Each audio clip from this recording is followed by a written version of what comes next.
এই ধরনের স্ত্রী যদি প্রত্যেকটা ঘরে থাকে তাহলে তাদের সংসারে কোনো দিনও ঝগড়াঝাটি হবে না। তবে ভিডিওটি শেষ পর্যন্ত দেখার জন্য অনুরোধ রইল, ভিডিওটি দেখুন। বলছি জামাই, অনেকদিন তো হলো শ্বশুর বাড়ি বসে বসে খাচ্ছ, এনো বাজারে ব্যাগটা নাও আর বাজারে যাও, বাজার করে নিয়ে আসো।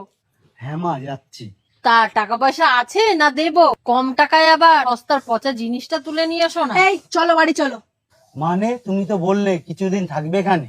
যেখানে আমার স্বামীর মান সম্মান নেই সেখানে আমি থাকতে চাই না। শোন মা, মায়ের থেকে আপন কেউ হয় না। আর এই যে তুই এত স্বামী স্বামী করছিস, আর এই ভিখিরিদের যত মাথায় তুলবি না তত পেয়ে বসবে।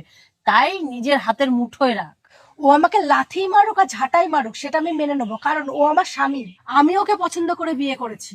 তোমরা আমার সাথে সারা জীবন থাকবে না মা, ও আমার সাথে সারা জীবন থাকবে। আর যে আমার সাথে সারা জীবন থাকবে তার যেখানে কোনো মান সম্মান নেই, কোনো সম্মান নেই, সেই বাড়িতে আমি থাকবো না। ও তো বসেই ছিল, তুমি ওকে ভালো মতন বলতে পারতে, যাও বাবা গিয়ে বাজারটা করে নিয়ে আসো। আর তুমি ওকে যেভাবে কথাটা বললা সেটাই ওকে অপমান করা হলো। আর ওর যেখানে অপমান হবে সেই বাড়িতে আমি থাকবো না। এই চলো চলো।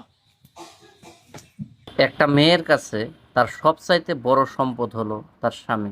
যেখানে তার স্বামীর মূল্য নেই সেখানে তারও কোনো মূল্য নেই, হোক না সেটা বাপের বাড়ি কিংবা অন্য জায়গা। ভিডিওটি কেমন লাগলো অবশ্যই জানাবেন, লাইক করে অন্যদের কাছেও শেয়ার করে দিতে ভুলবেন না। ধন্যবাদ আপনাদের সবাইকে।